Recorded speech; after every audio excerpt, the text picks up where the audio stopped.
What's up everyone, and welcome to True Crime in No Time, where we talk true crime in no time. So let's go ahead and get started with today's video, where we are talking about the case of Mark Twitchell. Mark Twitchell was born on July 4th, 1979 in Edmonton, Canada, and was a filmmaker who dreamt of creating blockbuster films. He directed a fan film prequel for Star Wars called Star Wars Secrets of the Rebellion in 2017. It also included a cameo by Jeremy Bullock, and I'm so sorry if I butchered that name. I don't know how to pronounce it properly. And he played Boba Fett in the actual Star Wars, which is kind of pretty cool. Introduced to him only a few months earlier, Twitchell became obsessed with the show Dexter, which is about a serial killer that works for the police department as a blood splatter analyst. Twitchell, a new father, decided to try his fate on the website called Plenty of Fish, or POF, which is a dating website where he actually met his wife on. However, this time he decided to make a dating profile where he was a woman named Sheena. In October 2008, Twitchell attracted the attention of Giles Twitchell, and again, I'm so sorry if I'm pronouncing that wrong. They agreed to meet at a location that Sheena had picked, which was her garage. Twitchell ended up attacking Giles with a baton while wearing a hockey mask after he arrived. Giles did end up escaping and didn't end up reporting this to the police because he was a little bit embarrassed with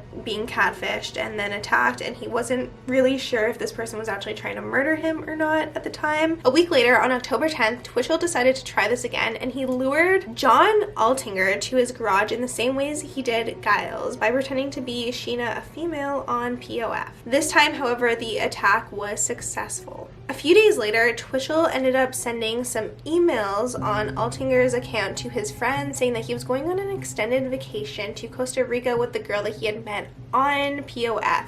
He also sent an email to Altinger's boss saying that he was resigning from his job. Altinger's friends became very suspicious of this, as it seemed very out of character for him, and they ended up actually breaking into his apartment, where they found his passport and everything else to make it very obvious that he was not going on a trip.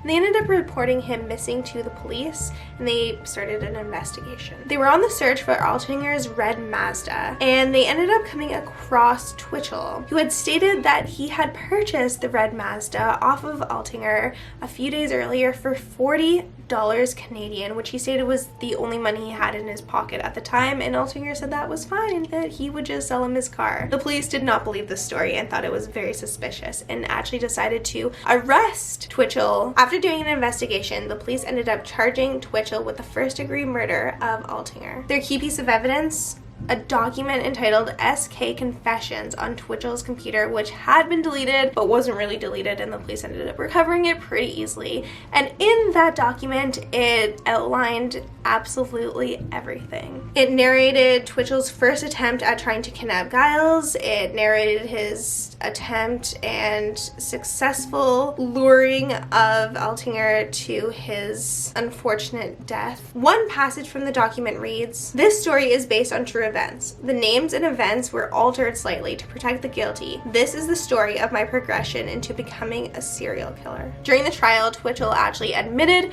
to murdering Altinger, but had stated that it was in an act of self-defense and that Altinger had actually attacked him first. However, looking at the document SK Confessions, this was definitely not the case. So Twitchell was convicted for the first-degree murder of Altinger in April of 2011, and he received the maximum sentence of life in prison with no parole eligibility for 25 years. Due to this being the maximum sentence, the attempted murder for Giles ended up being eliminated. Under Canadian law, charges can only be heard together if they're linked in some way, but the justice wasn't convinced that the attack on Giles and Altinger was connected enough. Therefore, they weren't able to be heard simultaneously. So in other words, Twitchell technically isn't serving any time for the attempted murder he did on Giles, although he did admit to that during his trial. It was reported in May of 2013 that Twitchell did buy a TV for his prison cell, which I didn't even know was possible, and that he has caught up on every single episode of Dexter since he had been arrested and convicted. In December 2012, the radio show host for Q, John Kameshi, who actually has his own issues with the law that I won't touch on in this video, ended up interviewing Michael C. Hall, who plays Dexter Morgan, the lead character on the show Dexter. Michael C. Hall said that he didn't believe Dexter supported the lifestyle of serial killers. When Kameshi asked about the Twitchell case, Michael C. Hall stated, "I won't stop making Dexter because somebody was fascinated by it only in that way. I tried to tell myself that their fixated nature would have done it one way or the other, but it seems that Dexter had something to do with it, and it's horrifying." Twitchell is still in prison in Edmonton, Canada today, and he will be there for a long time. And that is the case of Mark Twitchell.